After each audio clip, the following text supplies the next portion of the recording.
morning, class. Morning, Morning, Miss. Miss. Good morning, Miss. Good morning. Miss Pinos, can you please do the attendance? Yes, ma'am.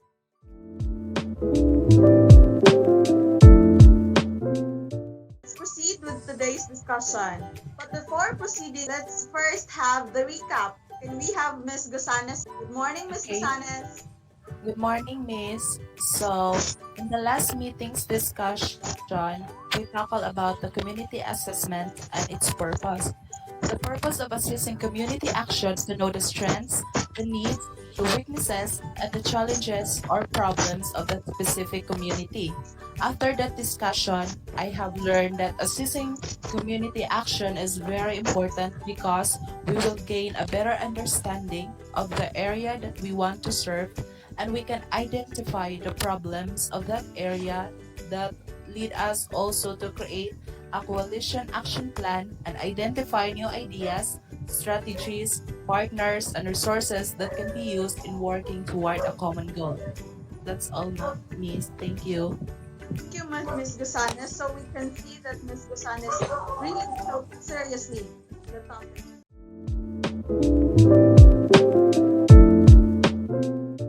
Let's have a KWL about social justice. For the first part, what I already know. Can we have Mr. Ricarte for this? Good morning, Mr. Ricarte. Good morning, Miss. I'm asked to tell what I know about social justice. Is that right, Miss? Yes, Mr. Ricarte. From what I know, social justice is a collective term for everybody, where everyone in a certain community or place is given the equal chance with one another to participate in any engagement within the community without restriction, as long as it obeys the legal processes. Thank you, Mr. Ricarte. For the W chart, what I want to find out, what are your expectations about the topic? Can we have Mr. Jimenez? What I wanted to find out with social justice is how the social injustice happens in the community, and what are the ways that we can mitigate them. That would be all. Thank you, Mr. Jimenez. The last part is the what I learned. We will answer this later after the discussion.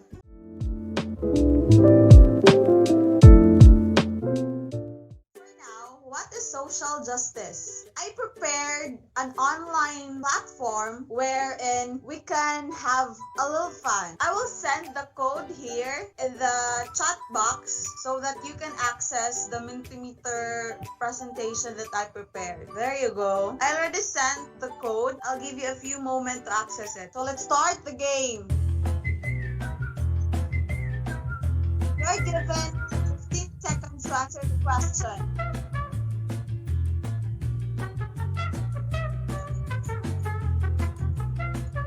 Social injustice refers to the management of community resources. True or false? You can code your answer now.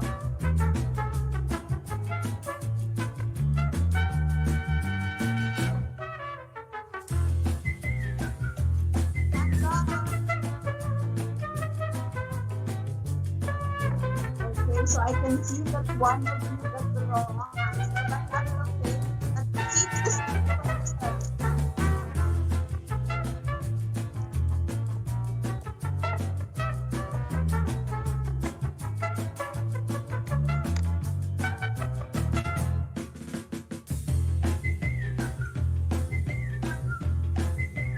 Social justice refers to a community that does not acknowledge human rights, values, and dignity. 10 seconds again. True or false?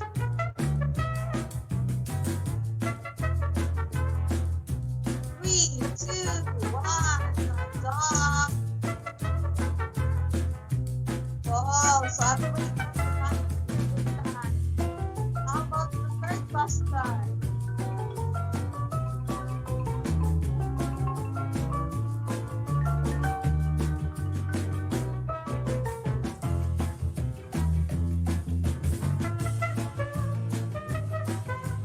Fourth. Oh, sorry. Now, third question. Our factor is affected by the beliefs as you to the individual position. experience show what social injustice due to poverty, social injustice due to predatory capitalism, or unjust form of inequality. Okay, everybody got the right answer. It is social injustice due to poverty or the unjust form of inequality. Last question.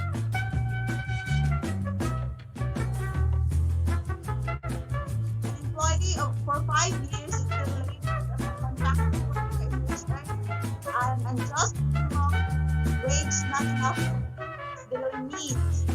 So what form of injustice is this?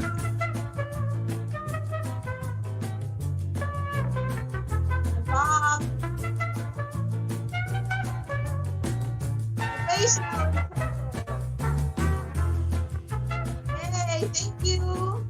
So that's the end of our game. Thank you so much for participating. So how's the game, class? Did you enjoy it, or what are your side comments about it? That was very interactive and fun, ma'am. I got one wrong answer, but the rest was right. Yes, throughout the game, many of you got the right answer. You are already good with this topic, so let's find out.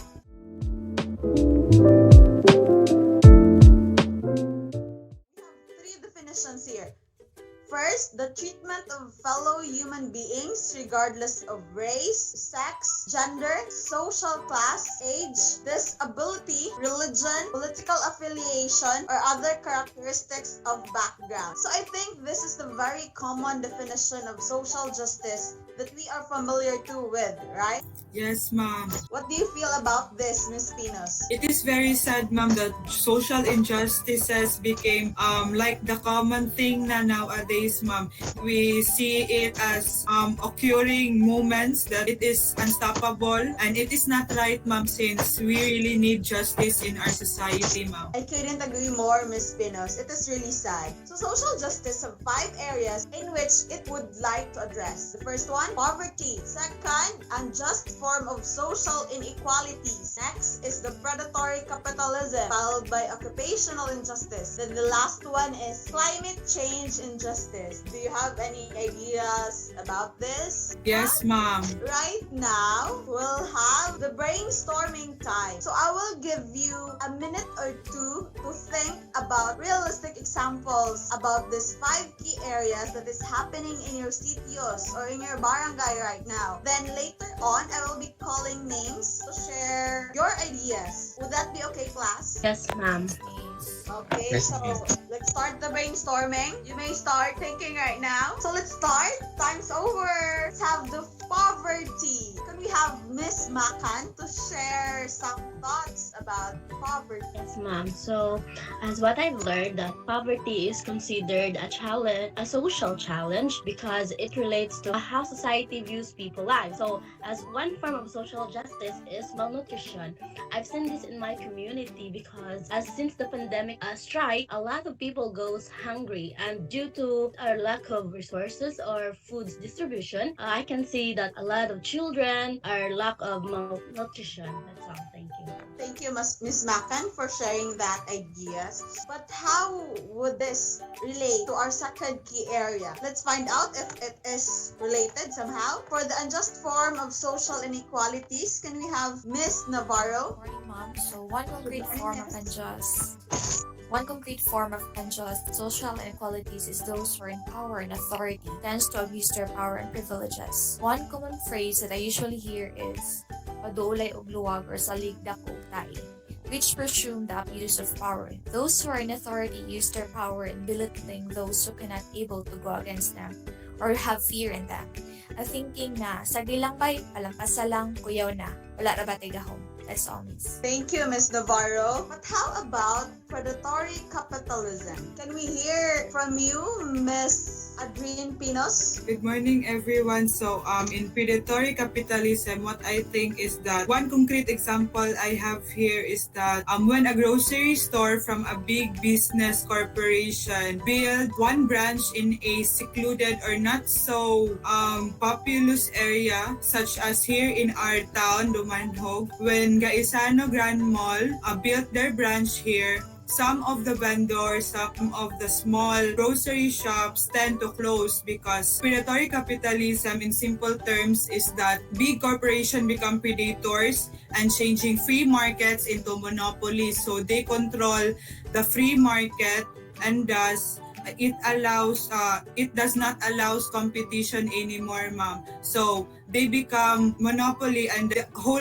idea is that they did not protect the public to have a free market, to have a free business, but rather they became predators who want to solely manage all the resources or all the businesses in the town, ma'am. Thank you. Thank you, Ms. Pinos. That's a very informative answer. Let's proceed with occupational injustice. Can we have Ms. Gladys Pipito? Okay, good morning, miss. Alright, so for occupational injustice, this refers to injustices that occurs. One real scenario for this one is you are working for too long for that company and you don't have any annual raise of your salary and you have too much workloads, whereas there are you apply for that company saying that they have competitive benefits, but when you go into the company, they offer nothing. They offer stress for you. They offer too much workload with not enough compensation for that one. Thank you, Ms. Pepito. Let's find out about climate change injustice. Like Ms. Lisha to answer. Good morning, ma'am. I can't really think of an example of climate change in my community, but on a global scale, it is really evident. Low-income countries are the ones who are mostly affected by climate change, even though they have less contribution to climate change or they have less carbon footprint. Low-income countries rely on agriculture as their source of food, but the effects of climate change affected them in terms of food and water supply. And those countries already have extreme malnutrition, so climate change will only worsen their situation. That's all. Thank you, Ms. Amores. So thank you everyone for your answer. Racism refers to the systematic oppression on the basis of race and ethnicity. On this belief, other races are seen to be inherently inferior to others in terms of intellect, social relations, and culture. It is often expressed when we joke on someone with darker color or when we express that those with fairer complexion are more beautiful or more intelligent than those with dark complexion. The campaign of Black Lives, does this ring a bell? Black Lives Matter. Yes, ma'am. It is very familiar, ma'am. Any example, Ms. Pinos, about this Black Lives Matter? The campaign started when George Floyd, a black man, he is identified as a Black American and was captivated by a white policeman. So it is not the whole scenario was, let's say, viewed as a fight or a clash between races rather than the situation itself that they captured George. And that itself started a campaign, ma'am, which is the Black Lives Matter, because since then, black people or the Black Americans express their sentiments that racism is still alive. It is very alive in our community. Yes, exactly, Ms.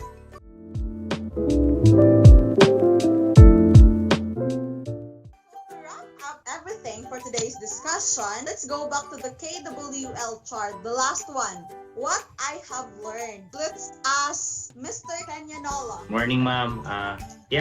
What I've learned about the discussion is that as social injustice, rise up, there are defenders of justice that also fighting in order that this social injustice will eradicate. I will also say that it is not only one approach to defend social justice, but also it is a holistic approach. Or we cannot defeat or eradicate social injustice if we only focus on racism, if we only focus on climate change or another aspects. But one thing I can give is that about the Black Lives Matter.